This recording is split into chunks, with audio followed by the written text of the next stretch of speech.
တေးထိတ်ရင်ဖိုးစရာကောင်းပြီးဖက်ရသူကိုကြောချမ်းသွားစေမိဓာတ်လေကားတွေကမမြင်ရတဲ့သူဆိုတဲ့ဇလန်းတိုလေးကိုဖတ်ပြပေးလိုက်ပါတယ်ဓာတ်လေကားတွေကမမြင်ရတဲ့သူညစ်နက်တကောင်ရဲ့အချိန်7 နာရီခွဲကိုတက်တယောက်ရုံးမှာအလုပ်တွေပြစ်ပြီးလုပ်နေရတာကြောင့်ဒီအချိန်မှအိမ်ပြန်ရမည့်အခြေအနေဖြစ်နေသည်25ထပ်မြင့်တဲ့ရုံးအဆောက်အုံကြီးတစ်ခုလုံးတိတ်ဆိတ်ငြိမ်သက်နေပြီးလုံခြုံရေးဝန်ထမ်းအဖိုးကြီးတယောက်သာအောက်ထပ်မှာရှိတော်သည်ကိုတက်သူ့ရုံးခန်းရှိရာ18ထပ်ကနေအောက်ဆင်းမှုဓာတ်လေကားခလုတ်ကိုနှိပ်လိုက်သည်တင်းဆိုတဲ့အတန်နဲ့အတူဓာတ်လေကားတကားပွင့်လာသည်အတွင်းမှာဘယ်သူမှမရှိမီးရောင်ကတော့ထုံးစံအတိုင်းလင်းတစ်ချက်မိန်တစ်ချက်ဖြစ်နေသည်သူအထဲကိုဝင်ပြီး ground floor ခလုတ်ကိုနှိပ်လိုက်သည်တကားပိတ်သွားပြီးဓာတ်လေကားကတဖြည်းဖြည်းအောက်ကိုဆင်းလာသည်18 16ရုတ်တရက်13ထပ်ရောက်မှဓာတ်လေကားရက်သွားသည်တကားပွင့်သွားပေမဲ့အပြင်မှာဘယ်သူမှမရှိစင်ကြံလန်းတစ်ခုလုံးမှောင်မဲနေသည်ဘယ်သူမှလည်းမရှိပဲဘာလို့ရက်တာပါလိမ့်ကိုတက်စိတ်ထဲညစ်သွားပြီးတကားပိတ်ခလုတ်ကိုအမြန်နှိပ်လိုက်သည်တကားပြန်ပိတ်သွားသည်သို့တော့ဓာတ်လေကားကအောက်ကိုမဆင်းပဲငြိမ်နေသည်ပြီးတော့တီ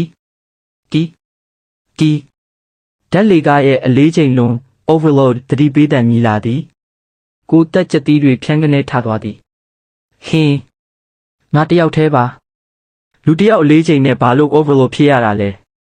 သူဓာတ်လေကားမျက်နှာချက်က screen ကိုမော့ကြည့်လိုက်တော့ overload ဆိုတဲ့စာတန်းအနီအောင်လင်းနေသည်ဒါဟာလူ8ယောက်လောက်ဝင်စီးမှပေါ်တတ်တဲ့အချက်ပေးတံမျိုးပါ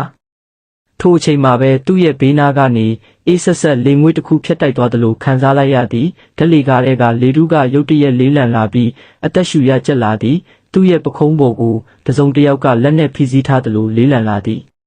တီ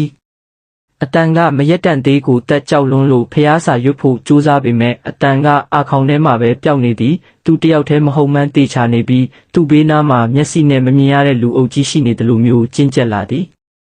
ရုတ်တရက်သူ့နာရွက်နာကနေလေတံတိုးတိုးလေးကြားလိုက်ရသည်ငါတို့လိုက်လို့ရမလားကိုတက်အော်ဟစ်ပြီးခလုတ်ကိုအတင်းထုနှိပ်လိုက်ပြီးကံကောင်းစွာနဲ့ပဲဓာတ်လေကားကလှုပ်ခါပြီးအောက်ကိုတရှိန်ထိုးဆင်းသွားသည်15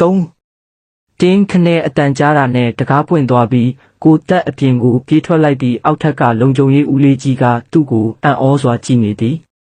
ဘာဖြစ်လာတာလဲမောင်တက်မျက်နှာလဲဖြူဘက်ဖြူရောနဲ့ဦးလေးကြီးဓာတ်လေကားကပြက်နေတာလားကျွန်တော်တယောက်တည်းစီးတာ overload အတန်မြည်နေလို့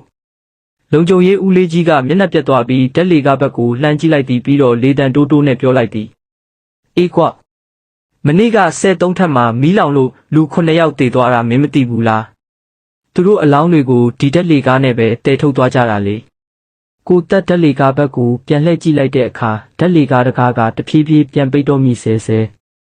တကားကြားကနေသူမြင်လိုက်ရတာကတော့